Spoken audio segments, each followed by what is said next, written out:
우리 같이 한번 1절 4절 같이 읽도록 하겠습니다. 이사야 3장 1절 4절입니다. 같이 읽도록 하겠습니다.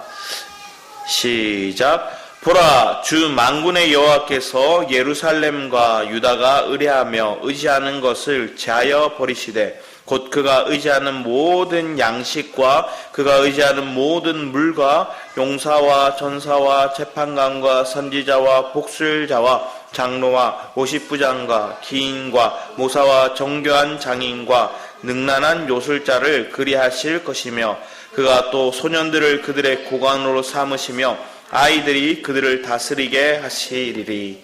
아멘. 오늘 말씀을 보면 하나님께서 예루살렘의 멸망이라는 주제가 탁 붙어 있어요. 그런데 여러분 삶 가운데 하나님이 여러분들을 멸망하신다는 얘기를 들으면 어떨까요? 두렵죠. 지난주 말씀의 마지막 절에 보면 이렇게 2장 22절 말씀에 너희는 인생을 의지하지 말라. 그의 호흡은 코에 있나니 새말 가치가 어디 있느냐. 여러분의 호흡, 이게 여러분의 생명 안에 있는데 그게 여러분의 인생을 의지할 만한 것들이 되지 못하더라고요. 사실 내 호흡조차도 내가 어떻게 할 수가 없어요. 물속에만 들어가도 우리는 숨 쉴 수가 없잖아요. 아니면 연기가 가득한 곳에 들어가면 우리는 공기가 없으면 죽죠. 그렇게 연약한 존재가 우리임을 얘기하고 있어요. 그런데 3장 말씀에 주님이 얘기해요. 봐라, 주목해봐라. 주 만군의 여호와께서 예루살렘과 유다가 의뢰하며 의지한 의뢰와 의지를 복합적으로 같이 반복적으로 얘기하고 있어요. 강한 어조로 그들에게 제시하고 있는 거예요. 너희들이 의뢰하고 있고 너희가 의지하고 있는 게 뭔가 봐라. 근데 그 뒤에 뭐가 너희들이 의뢰하고 의지하는 것들을 내가 제하여 버릴 거야. 내가 그것을 없애버릴 거야. 네가 의지하는 거 내가 제해버릴 거야. 자, 그러면 오늘 이 장면을 보면 하나님이 본격적으로 개입하셔서 예루살렘을 멸망할 거라는 메시지를 보면 어떻게 느껴져요? 우리는 망했구나. 우리는 끝났구나. 이렇게 생각하는 거예요. 그런데 하나님의 말씀 뭐냐? 하나님이 본격적으로 여호와께서 직접적으로 우리에게 개입하셔서 우리가 의지하고 의뢰하던 걸 제하면서 우리 속에 있는 불순물을 제거하시고 우리 속에 있는 온전하지 않는 하나님을 의지하지 않는 하나님을 의뢰하지 않는 그 본질 그것들을 하나님 끄집어내시겠다. 그걸 제해버려요. 너희들이 의뢰하고 의지했던 것들이 가짜다. 험한 것들이다. 이걸 보여주시겠다. 그러면 하나님은 우리에게 매를 드시는 것 같아요. 하나님 우리에게 몽둥이를 드시는 것 같아요. 근데 그게 사랑의 매죠. 근데 그 사랑의 매를 우리는 뭐래요? 사랑으로 못 느끼고 있으면 주님이 두렵고 무섭고 주님은 정말로 우리가 생각할 때는 어떻게 보면 끔찍한 악몽일 수도 있는 거예요. 왜? 하나님 우리가 의지하던 거 다 뺏어 가시니까. 그걸 다 제거하시니까. 근데 주님 그 뒤에 또 보면 결국은 모든 양식이라고 얘기했어요. 양식. 우리가 지난번에 1장과 2장 말씀에 보면 1장에서 시작할 때는 뭐가 나왔다고 얘기를 했습니까?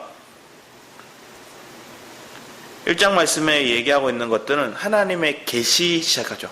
그래서 1장 말씀의 시작을 보면 계시란 단어가 맨 처음에 나와요. 예루살렘에 관하여 본 계시라 얘기해요. 근데 그 계시는 뭐예요? 우리가 본 거예요. 주님이 보여주셨던 그 어떤 본 시각들을 얘기한 거예요. 그런데 우리가 보여주셨던 것들을 하나님이 실제로 이루어 나가시는 건 뭐예요? 말씀이라고 얘기했죠. 그래서 2장 말씀에 보면 하나님 여호와에 관한 말씀이라 얘기해요. 자, 말씀에 대해서 얘기를 해놓고 그 말씀이 오늘 3장에 와서 뭐라는 게 있대요? 너희들을 심판과 같은 너희들의 의지하고 너희들이 의뢰했던 것들을 제하여 버릴 거다. 하나님의 말씀의 시작이 뭐예요? 우리 속에 우리가 의지하던 것들을 먼저 제거하시는 제하시는 그 작업을 하나님의 말씀이 먼저 선포로서 이루어지고 있다는 거예요. 우리가 예수를 믿고 우리가 주님을 알아가는 과정 속에서 하나님의 형상과 모양을 회복하는 그 과정 속에서 하나님 해나가시는 일들이 뭐예요? 내 속에 거짓된 형상이 있어요. 내가 하나님의 인격이 아닌 거짓된 것들에 우리가 어떤 모양을 드러내고 있고 인격을 나타내고 있는 형성된 것들이 있어요. 그게 온전한 것들이 아닌데 도덕윤리적으로 사람들이 인정하면 그게 괜찮은 것처럼 보일 뿐이지 하나님 편에 봤을 때는 온전한 게 아닙니다. 여전히 오염된 육체 가운데 있는 우리의 모습 그대로를 하나님 앞에 뭔가 드리겠다고 우리의 선함을 드러내는 그 장면들을 하나님 제하시겠다는 것과 같은 거예요. 우리가 의지하는 첫 번째가 뭐냐? 모든 양식과 그리고 모든 물이래요. 이스라엘 백성들 하나님께서 사실은 출애굽시킨 가정 속에서 강야 가정을 살아가게 할 때 이 양식과 물을 누가 주셨어요? 하나님이 주셨어요. 하늘에서 만나를 주셨고요. 양식을 주셨어요. 그리고 반석에서 주님이 물을 주셨어요. 이 양식과 물은 철저히 주님이 우리에게 공급해 주셨던 것들이었어요. 그런데 그 애굽, 어떻게 보면 출애굽 가정 속의 강야 생활 속에서 그런 주님은 매일 날마다 경험해 가던 그들의 삶 가운데 지금 하나님이 이들에게 얘기하는 거예요. 너희들이 양식이 뭐라는 거예요? 하나님을 양식으로 먹지 않고 있다는 거예요. 그리고 생수로 누리지 않고 있다는 거예요. 신명기 말씀에 보면 8장 3절을 말씀에 그렇죠. 우리가 떡으로만 살 것이 아니요 여호와의 말씀으로 살 것이라 얘기를 하죠. 그런데 이 말씀을 주님이 신약에 와서 동일하게 사용하실 때가 있었어요. 언제였죠?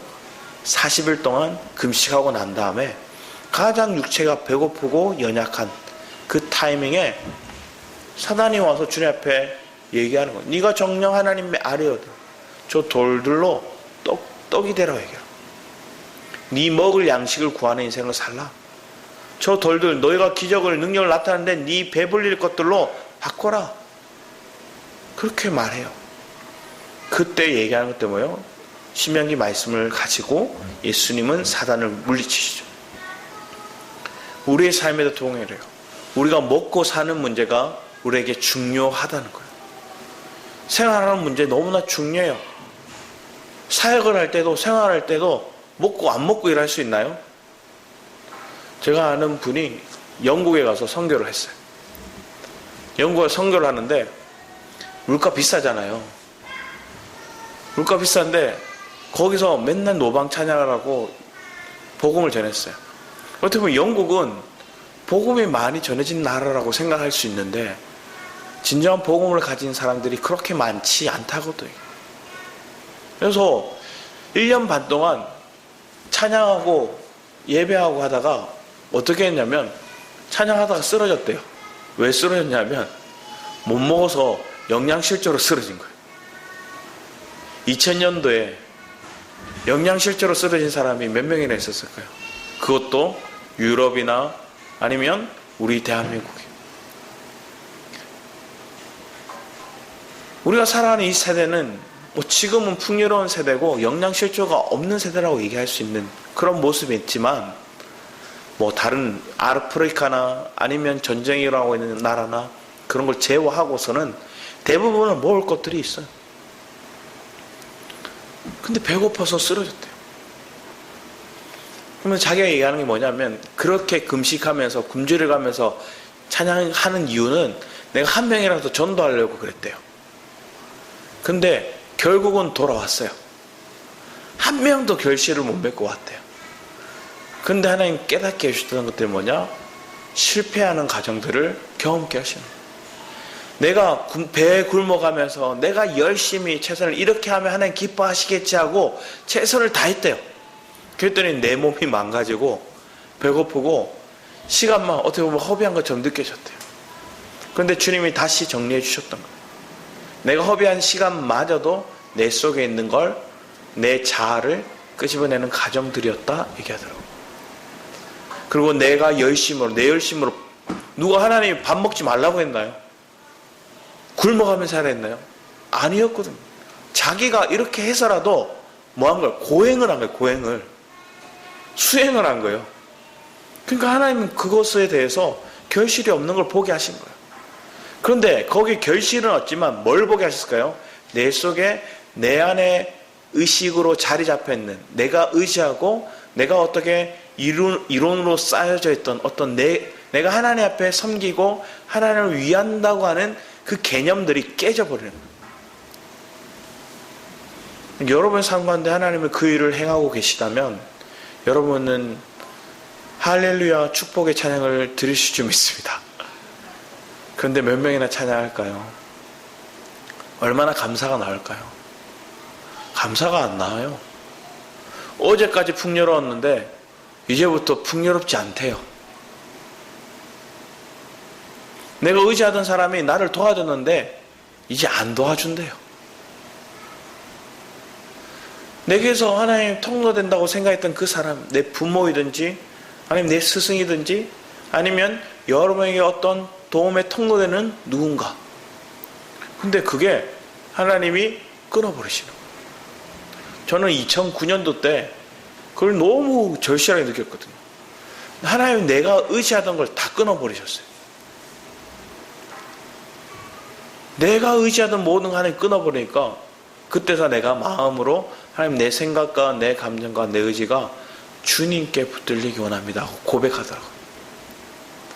그 이전까지 도와주는 사람 많고 협력자들이 많으니까 뭔가 이렇게 제시하면 같이 막 해나갔어요.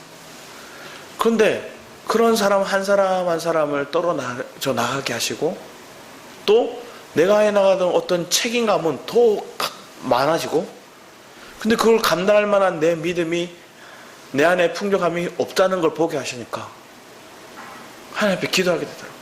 하나님 내 생각, 내 감정, 내 의지가 철저히 주님께 사로잡히기 원합니다. 그 이전까지 그렇게 기도해 본 적이 없었어요.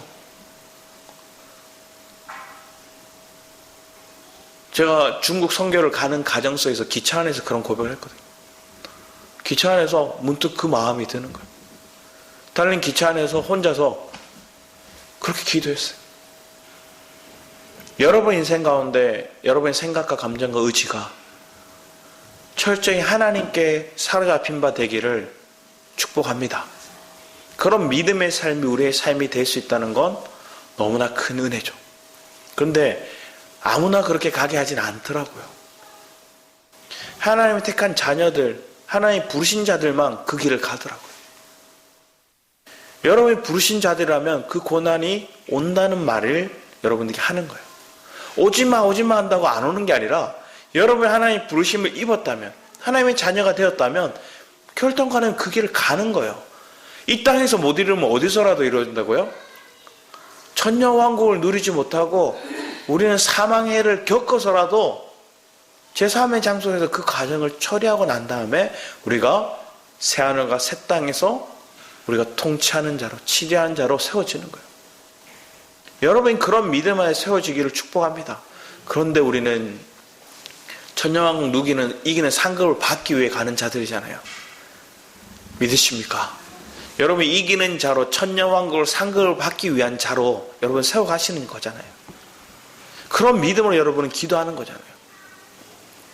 그래서 이 땅에서 하나님 훈련하는 것들이 그냥 하나님 대충 아니 그냥 뭔가 시험시험 하면서 그렇게 내가 순탄하게 해주세요 이렇게 기도하는 사람 되게 많아요.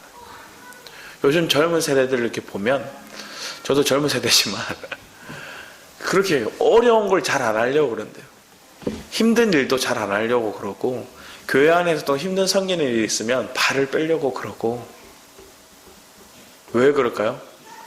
자기 개인의 시간과 자기 개인의 재능과 자기 개인의 물질을 하나님을 위해서 드린다는 것들에 대한 의미가 그렇게 깊이 있게 새겨지지 않았다. 그런데 이것은 그들의 문제가 아니에요. 왜 그럴까요? 먼저 본이 되지 못한 사람들의 모습인 거예요. 영적인 지도자들이나 아니면 부모나 아니면 교회 공동체 안에서의 먼저 된 자들의 모습이 그런 본의 모습들로 그들을 섬기지 못했기 때문입니다. 그들의 그런 생명의 흐름이 있으면 그들을 섬겼다면 하나님 때가 되면 그들이 다시 회복되어서 그들도 섬기는 삶을 살아갈 거예요. 주님 분명히 얘기하셨어요. 작은 어린아이 하나를 섬기는 것들이 주를 섬기는 거예요. 저 헐벗은 자를 위해서 내 옷을 벗어서 그들을 주는 것들이 하나님을 섬기는 거예요. 근데 우리는 지금 내가 가지고 있는 것들, 내가 누리고 있는 것들, 이게가 움켜쥐고 있는 것들, 이것들을 펴지 않으려고요. 그러다 보면 마음이 다쳐요. 그러다 보니 하나님 은혜를 더 부어주시려고 해도 더 다음 단계로, 더 다음 장면이 전환되지 않더라고요. 우리의 삶의 영적인 전환점, 영적인 장면이 전환돼야 되는 것들이 필요해요. 근데 우리는 멈춰 있어요. 왜 멈춰 있을까요? 하나님이 이 작업을 해 나가시는 것들을 내가 순복하고 믿고 그것에 순종하지 않기 때문에 그렇죠. 그래서 하나님 순종하지 않으니까 하나님 뭘 하시는 거예요? 사랑의 매를 들어서라도 그 길을 가게 하시겠다 얘기하신 게 오늘 3장의 이후의 말씀인 거예요. 그래서 의지하는 것들, 너희들 양식, 물 이런 거 얘기해요. 예레미야 2장 말씀 보면 이스라엘 백성들이 하나님 앞에 제약 2가지를 얘기를 하죠. 근데 그들 제약 가운데 뭐라 하냐? 그들이 물을 뭐예요? 시올에서 애굽에서 물을 받아 쓰려고 그랬대요. 그건 뭐예요? 내가 애굽을 의지하고 아스를 의지하고 그랬다는 거예요. 우리의 삶이 누구를 의지하냐면 여러분의 생수 공급을, 여러분의 목마름을 해결하기 위해서 이 타는 목마름을 이 갈증을 해결하기 위해서 누구를 찾고 있냐는 거예요. 애굽 세상을 향해 가고 있어요? 아니면 사단을 향해 가고 있어요? 어떤 이들이 자녀가 영적인 문제로 귀신이 들리거나 어떤 어둠에 잡혀 있을 때 그 부모가 하나님을 찾는 게 마땅한데 뭐랄까요? 무당을 찾아가는 사람들이 있더라고요. 점술가를 찾아가는 사람들이 있더라고요. 왜 그럴까요? 그렇게 해서라도 지금 당장의 환경을 모면하고 싶은 거예요.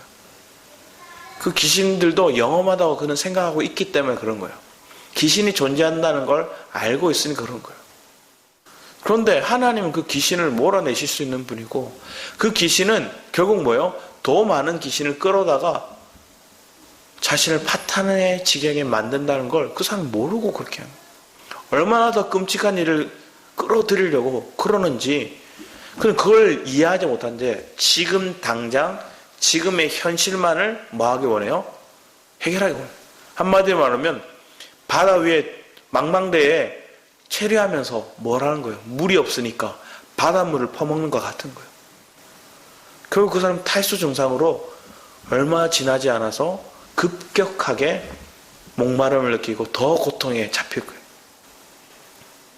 여러분 삶 가운데 하나님이 지금 우리에게 다가오셔서 말씀하시는 것들은 네 안에 생수를 공급할 수 있는 주님이신데 이거 다른 데 물줄기 되니까 내가 그거 제거해버리시대. 그 뒤에 또 얘기하는 것들이 용사와 전사, 재판관과 선지자 뭐예요? 어떻게 보면 그들에게 군 지휘관, 정치적인 지도자 아니면 그들에게 경제적인 어떤 지도자 아니면 영적인 종교 리더자 이런 사람들 얘기하는 거예요. 근데 여기 보면 복술자, 선지자, 장로 다 섞여 있어요. 이 복술자라는 것들은 한마디로 말하면 점술가예요. 점술가. 얼마나 이 세상이 오염되었으면 점술가와 선지자와 장로가 동급이에요. 그들이 의지하던 거. 우리의 삶 가운데 우리가 그렇게 하나님을 의지하지 않고 이런 것들을 의지하다. 내 군대 장수, 뛰어난 어떤 용사, 그들을 의지하더라는 거예요. 하나님이 리더십으로 세워서 하나님이 세워서 하나님의 대적들로부터 저 이방 나라로부터 건져주실 때는 그 용사를 세워주시는 분이 마땅한데 하나님을 세워주시지 않는데 힘있고 건장하고 지략이 뛰어나고 이런 사람들을 의지하려고 하는 거예요. 근데 하나님 그것을 다 제하신대요. 고위 관료들 어떻게 보면 이스라엘의 이 남유다의 지도층들을 하나님께 다 제하시는 것처럼 영적인 지도자들, 종교적인 지도자들, 경제적인 지도자들 그리고 그들의 어떤 군사적인 지도자들 다 하나님이 제거하시겠다 얘기하는 거예요. 뒤에도 보면 50부장 기인과 모사와 정교한 장인과 능술한 요술자 이 사람이 기술자들이에요. 경제의 어떤 관념에 속한 사람들이죠. 그리 할 것이면 또 그가 또 소년들을 그들의 고관으로 결국은 그들 다 제하시니까 뭐예요? 저 어린 연약한 소년을 뭐 하겠대요? 고관으로 삼대요. 그리고 아이들이 그들을 다스리게 한대요. 한마디로 말하면 이게 세상적으로도 어리숙하고 배운 게 없고 이런 거예요. 시대도 그래요. 백성들이 무지하면 지도자가 무지해요. 백성들이 깨어있지 못하면 지도자들이 마음대로 행동하고 그런 잘못된 지도자를 뽑아요. 그리고 그들이 세워져서 그들을 더 고달픈 삶으로 이끌고 가는 거예요. 그런데 뒤에 말씀 보면 이렇게 해요. 백성이 서로 학대하며 각기 이웃을 잔해하며. 이제 뭐예요? 서로를 학대하고 빼앗고 그러는 거예요. 그러면서 아이가 노인에게 비천한 자가 존귀하냐. 이게 뭐예요? 내가 존경받아야 되고 인정받아야 되고 그 사람들이 어떤 많은 숙달된 것들에 대해서 우리가 인정하고 그들을 높여줘야 될 대상들은 짓밟고 무시하고 조롱하고 그런 거예요. 상황이 바뀌어버린 거예요. 순리가 영리로 바뀐 거예요. 세워져야 될 사람들은 짓밟고 있고 그들이 인정받아야 되고 그들의 말들에 사람들이 귀 기울여야 될 사람들의 말들은 뭐 하고 있어요? 그냥 무시하고 있는 거예요. 그럼 뒤에 얘기를 합니다. 혹시 사람이 자기 아버지 집에서 자기 형제를 붙잡고 말하기를 내게는 겉옷이 있으니 너는 우리의 통치자가. 그럼 겉옷 있다고 네가 통치자 되라. 우리 입을 옷도 없는데 우리가 지금 배고프고 다 빼앗기고 없는데 이제 겉옷이라도 있으니까 외적인 능력이라든지 아니면 외적인 어떤 모습이라든지 아니면 좋은 대학을 나왔다든지 외적으로 뭔가 나보다 조금 뛰어나 보이고 나보다 조금 더 치장해 보이고 나보다 좀 더 뭐 높은 식양을 가졌다고 생각하는 그 인간적인 관점, 외적인 관점에서 그들을 지도 삼으려고 하는데 이들이 뭐예요? 안 할 거야. 지금 내 살림이 급급해. 지금 내가 굶게 생겼어. 이렇게 얘기하는 거예요. 조금 여러분들 뭐 축구를 안 좋아하시는 분들도 있겠지만 손흥민이 이렇게 축구를 보면 참 신기한 것들이 있더라고요. 그러니까 토트넘이라는 팀에 있잖아요. 영국의 토트넘 하스퍼라는 팀에 있는데 그 팀에서 사람들이 작년에 막 엄청 못했어요. 못하고 감독도 떠나고 그리고 제일 메인으로 제일 잘하던 공격수도 떠났어요. 케인이라는 공격수도 다른 팀으로 나 우승할 수 있는 팀으로 갈래 하고 가버렸어요. 손흥민이 남았어요. 그리고 이전의 리더들, 주장, 부주장들이 다 못하게 됐어요. 떠났거나 아니면 실력이 급격하게 저하됐거나 뭐 그래서 이 토트넘이라는 팀들이 올해는 정말 못할 거야. 그 사람들이 기대 막 12도 못할 거야.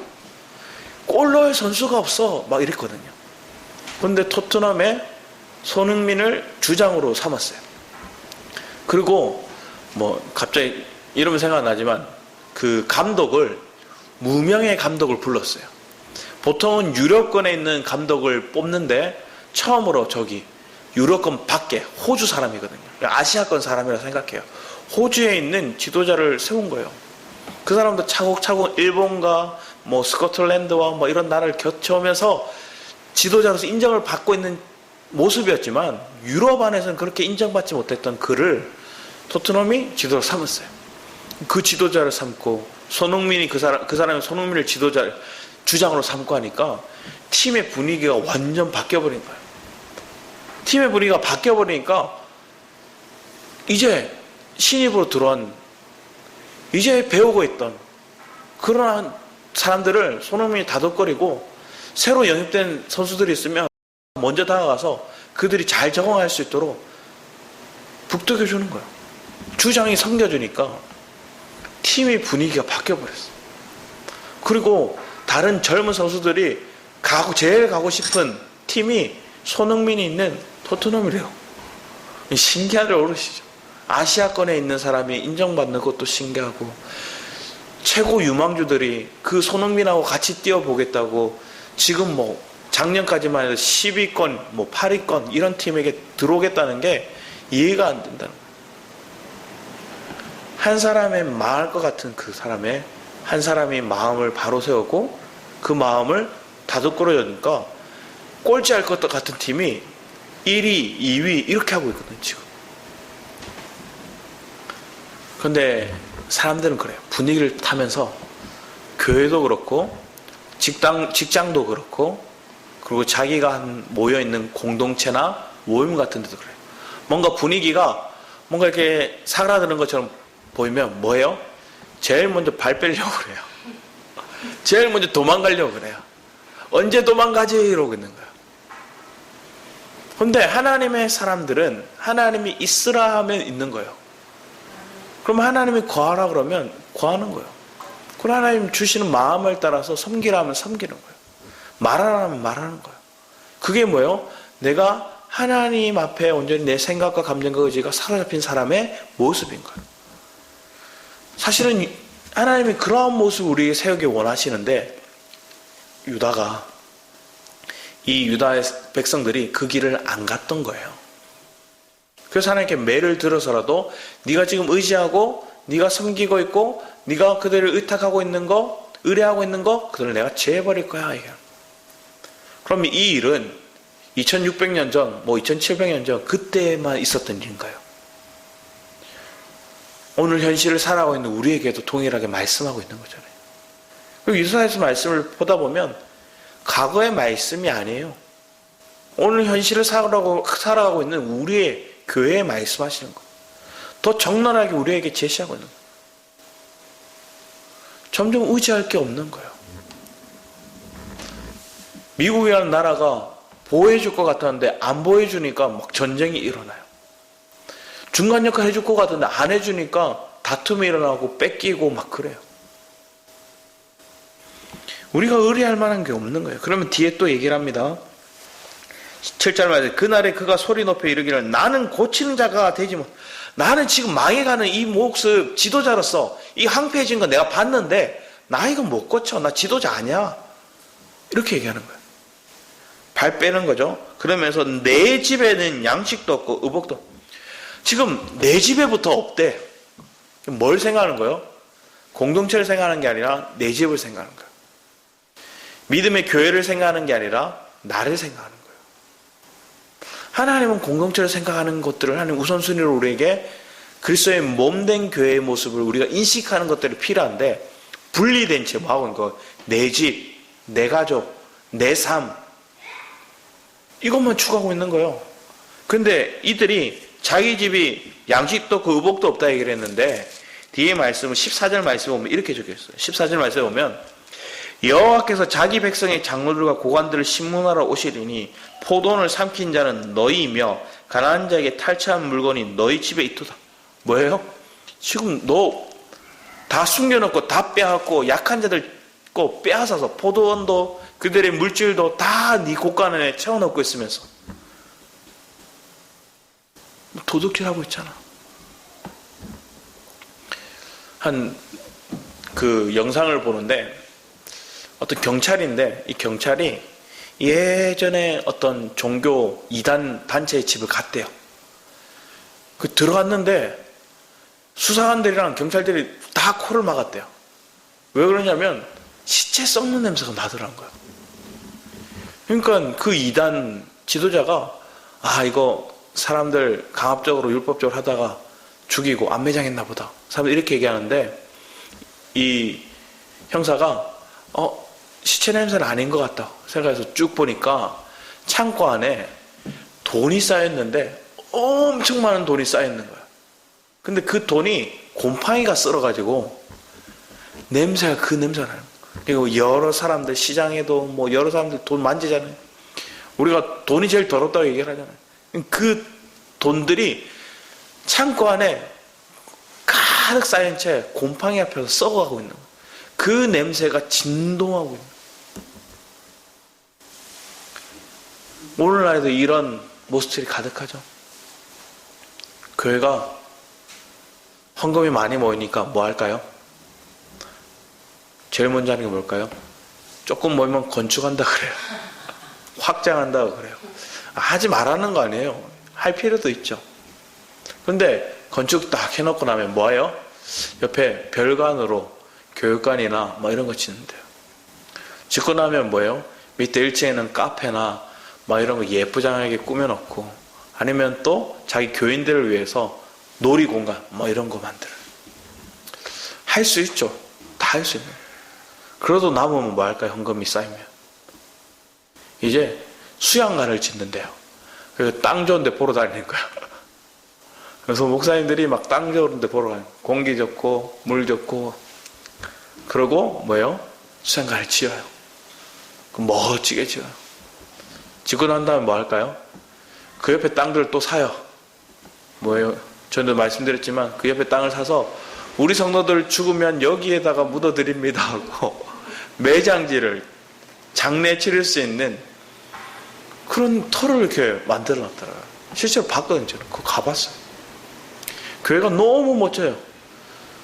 수양관은 너무 멋져요. 왜냐? 수양관이 딱 있잖아요. 뒤에가 다 엄청나게 높은 유리벽으로 되어 있어요. 유리로 되어 있고 그 밖에 보이는데 나무 십자가가 크게 3개 있고 거기에 막 장식을 해놓고 멋지게 꾸며놨어요. 그러니까 앞에 메인에 이렇게 강대상에 서면 강대상이 아니라 자연을 보여주는데 그 자연에 막 나무 십자가 모양하고 멋지게 다 꾸며 돌로 해서 다 꾸며놓은 거예요. 엄청난 돈을 투자해요.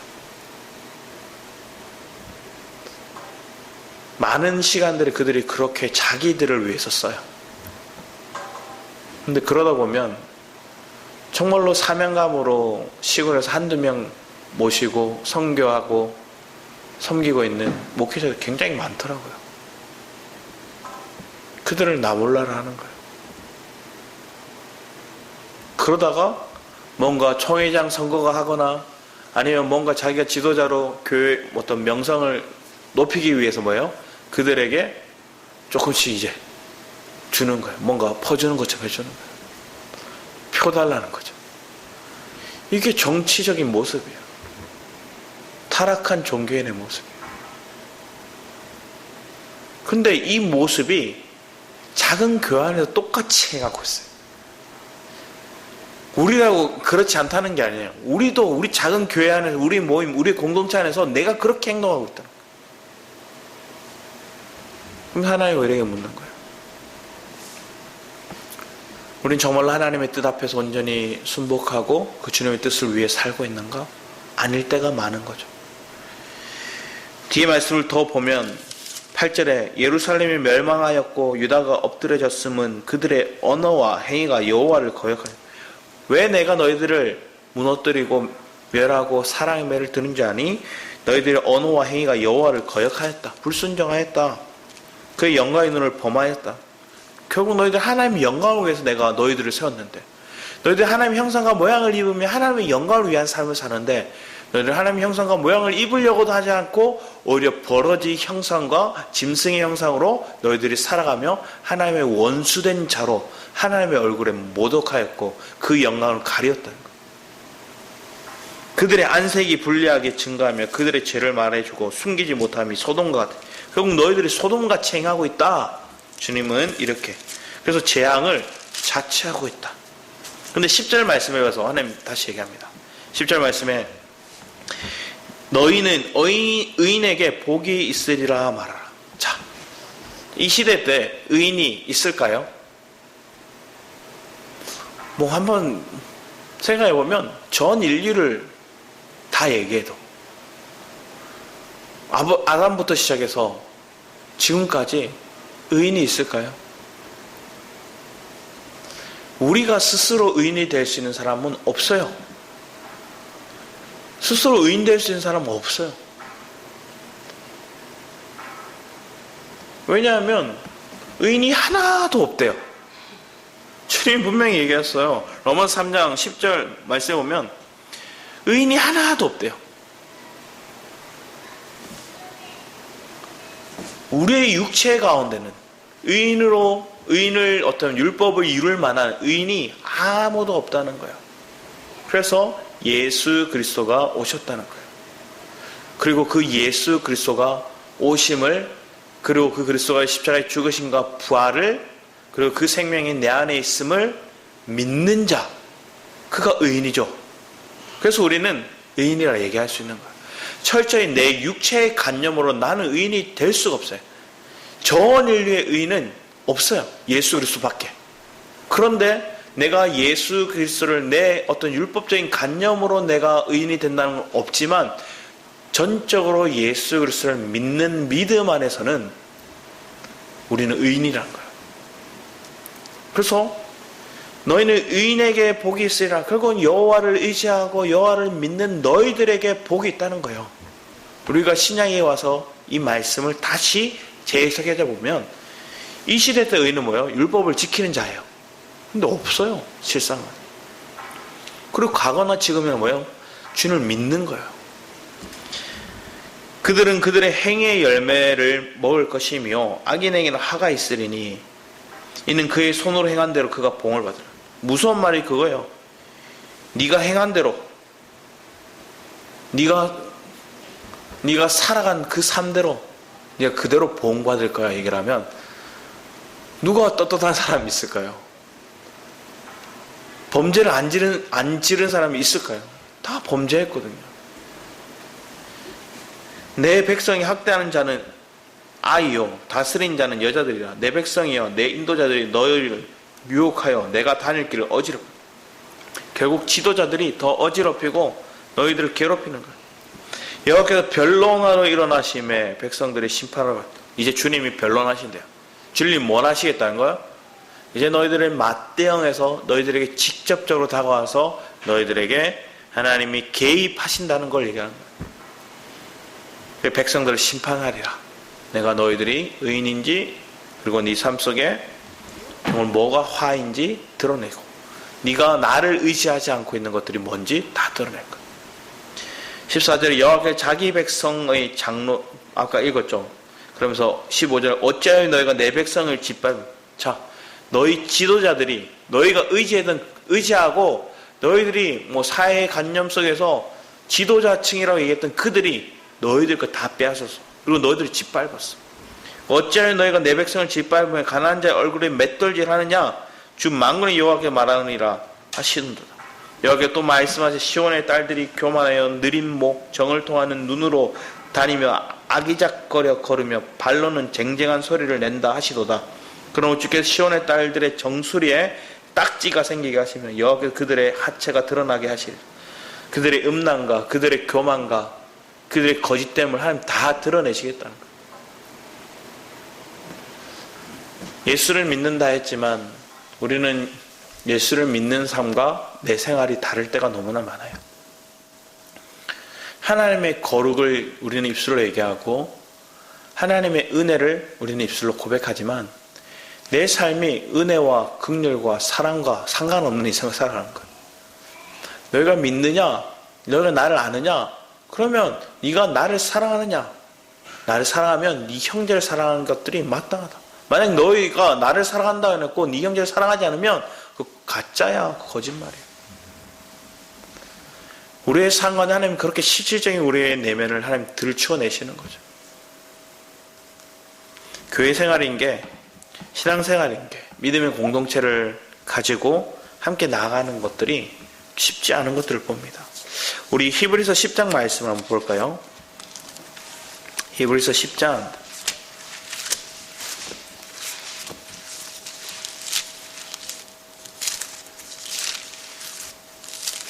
10장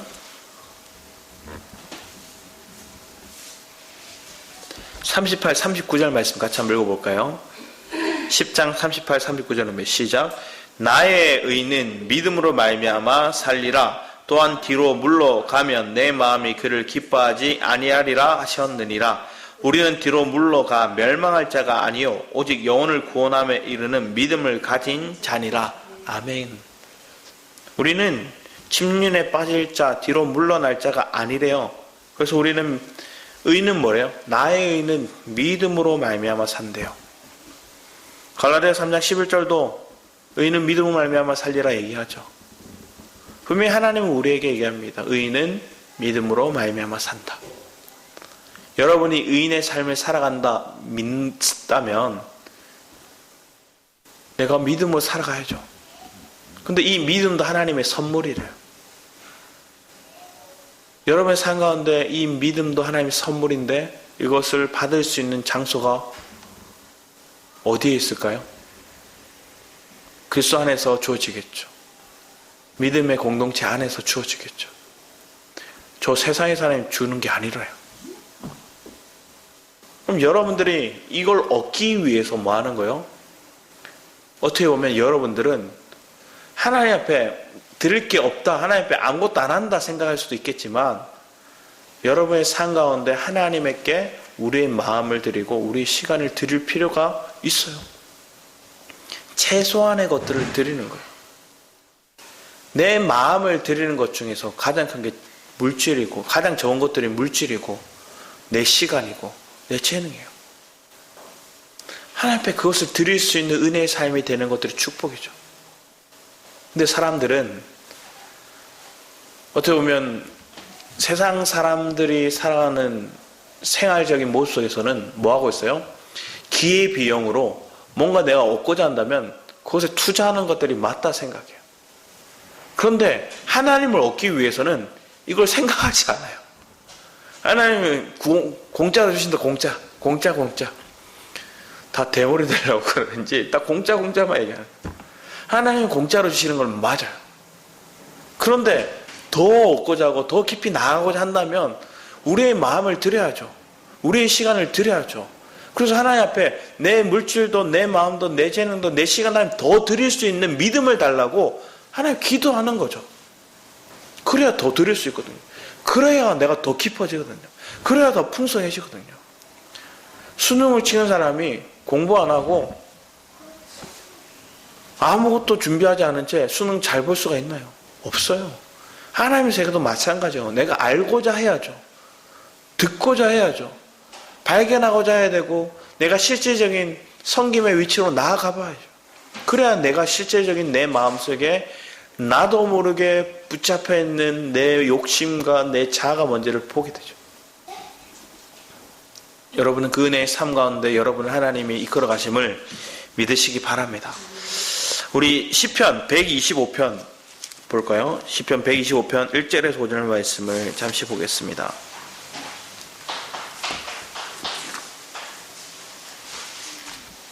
시편 125편 1절에서 5절 말씀 조금 길지만 같이 한번 읽어보겠습니다. 시작. 여호와를 의지하는 자는 시온산이 흔들리지 아니하고 영원히 있음 같도다. 산들이 예루살렘을 두름과 같이 여호와께서 그의 백성을 지금부터 영원까지 두르시리로다. 악인의 규가 의인들의 땅에서는 그 건세를 누리지 못하리니 이는 의인들로 하여금 죄악에 손을 대지 아니하게 함이로다.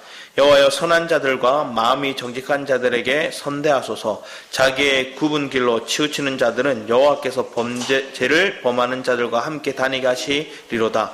이스라엘에게는 평강이 있을지어다. 우리가 굽은 길로, 죄악의 길로 가지 않고 여호와를 철저히 의지하면 주님이 우리를 평강으로 가득하게 하신다. 평강 가운데 거하는 은혜의 삶이 저와 여러분의 삶이 되기를 축복합니다. 그렇게 되려면 우리는 뭐 해야 될까요? 예레미야 말씀 보면 예레미야 17장 말씀도 보겠습니다. 예레미야 17장 7절 8절입니다. 예레미야 17장 뭐 외우시는 분들도 있겠지만 7, 8절 같이 한번 읽어보겠습니다. 같이 한번 읽어보겠습니다. 시작. 그러나 무릇 여호와를 의지하며 여호와를 의뢰하는 그 사람은 복을 받을 것이라. 그는 물가에 심어진 나무가 그 뿌리를 강변에 뻗치고 더위가 올지라도 두려워하지 아니하고 그 잎이 청청하며 가무는 해에도 걱정이 없고 결실이 그치지 아니할 것이라. 열매 맺는 삶, 은혜의 삶, 물줄기를 주님께 대고 있는, 뿌리를 주님께 데리고 있는 그 삶, 그 삶이 저와 여러분의 삶이 되기 원합니다. 그래서 여러분들이 내가 주님을 의지했다, 주님을 믿는다, 이런 거는 내가 물줄기를, 내 뿌리를 주님께 대고 있는 거예요. 그래서 주님이 내게 물줄기를, 영양분을 공급하고 계신 거예요. 그런 은혜의 삶을 누리는 게 복된데 이스라엘이, 남유다 그 일을 버렸다는 거예요. 그래서 하나님이 얘기하는 거예요. 너희들이 물줄기를 대려고 어디다가 대고 있니? 세상에다가, 저 아수르의 시올에다가 물줄기 왜 뻗고 있니? 내가 그거 제해버릴 거야. 여러분의 삶 가운데 은혜를 어디서 공급받고 있는지 생각해 보기 원합니다. 우리 마지막으로 골로새서 2장 7절 말씀을 한번 보기 원합니다. 골로새서 2장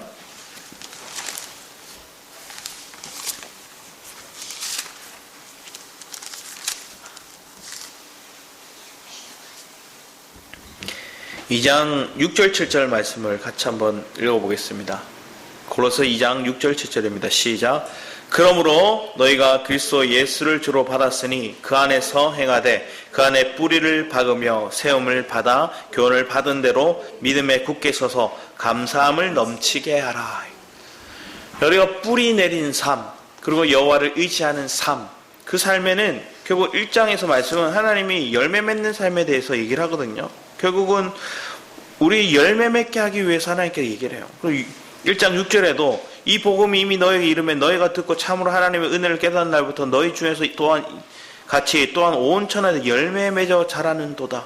열매에 대해서 얘기를 해요. 그리고 뒤에도 보면 10절에 주께 합당하여 행하여 범사에 기쁘시게 하고 모든 선한 일에 열매를 맺게 하시며 하나님의 아는 것에 자라게 하시고 열매 맺는 것들에 얘기를 하는데 열매를 맺기 위해서는 우리가 뿌리를 주님께 경고히 내려야 된다는 거예요. 그래서 뿌리를 박으며 세움을 받아 그 안에 굳건히 서서 뭐 하래요? 감사하래요. 감사가 넘치게 하는 삶이 우리의 삶이 되기 원합니다. 어떤 분이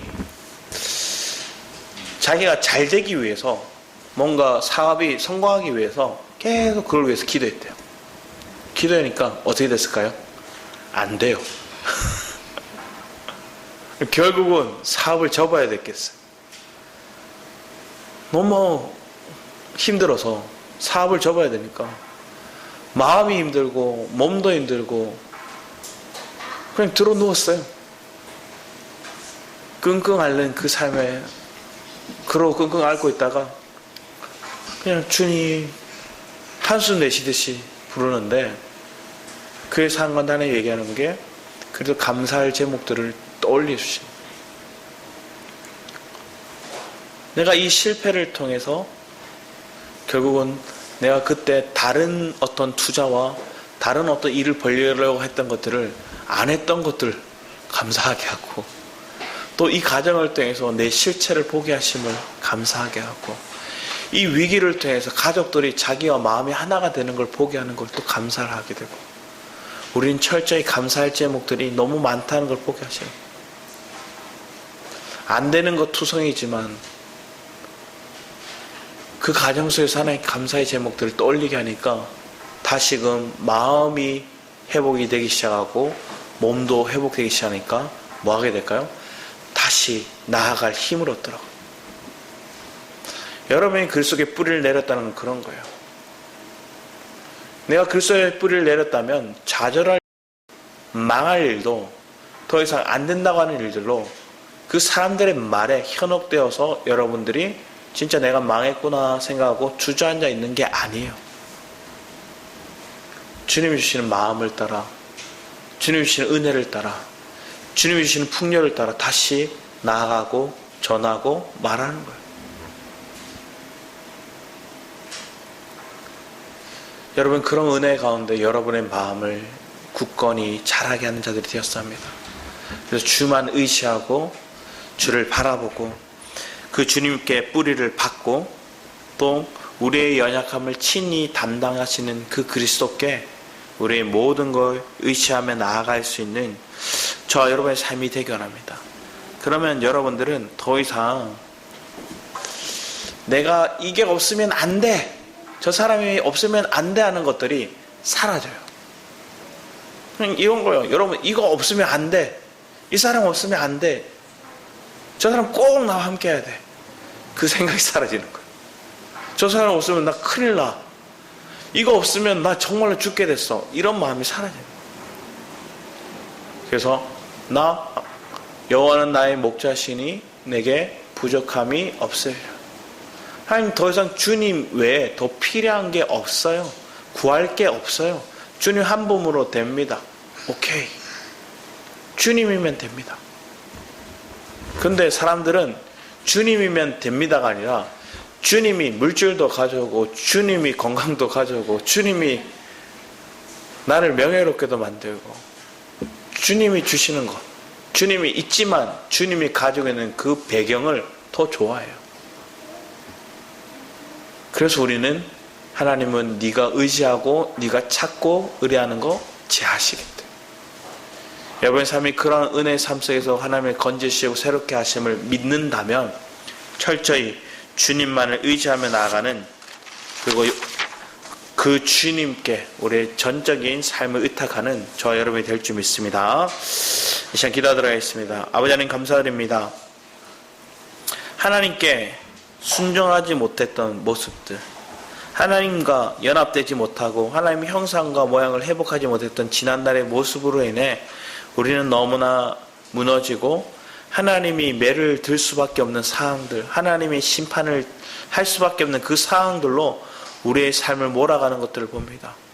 아버지, 우리의 실체가 그렇다면 철저히 나를 부인하고 십자가를 바라보므로 그 그리스도 안에서, 그 그리스도의 십자가의 능력 안에서 우리가 주님만을 바라보고 믿고 나아가는, 그 주님을 주목하는 우리의 인생이 되게 하여 주셔서 더 깊이 주님께 뿌리를 내려 그 주님께 생수의 공급과 양식을 얻는 우리 성도들 되도록 주장하여 주셔서 감사드렸고 주 예수 그리스도의 이름으로 기도드렸습니다. 아멘. 우리 찬양하도록 하겠습니다. 의지했던 모든 거란 찬양 함께 부르며 준비하신 예물 주님 앞에 드리기 원합니다.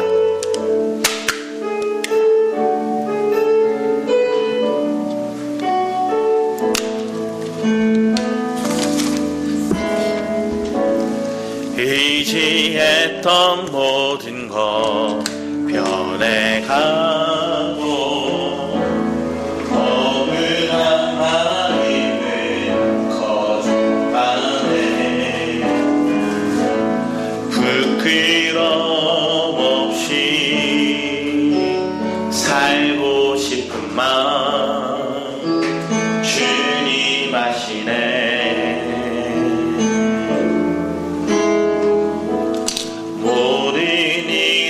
선으로 이겨내고 죄의 유혹을 따르지 않네. 나를 구원하신 영원한 그 사랑, 크신 그네 날 붙드시네.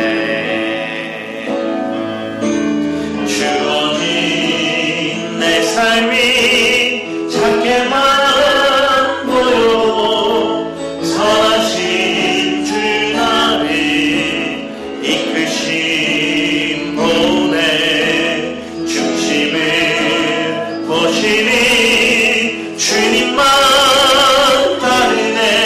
날 택하신 주만이 지혜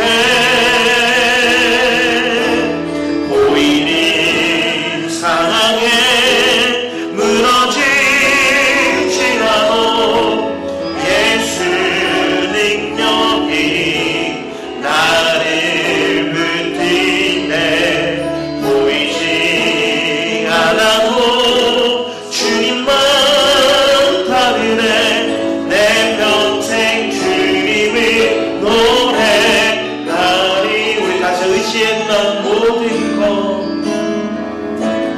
의지했던 모든 것 변해가고 억울한 마음은 거져가네. 부끄럼 없이 살고 싶은 마음 주님 아시네.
나를 의지하고 내 가족을 의지하고 내 물질을 의지하고 내 재능을 의지하는 그런 삶의 모습이 아니라 철저히 여호와 하나님을 의지하는 자들이 되기 원합니다.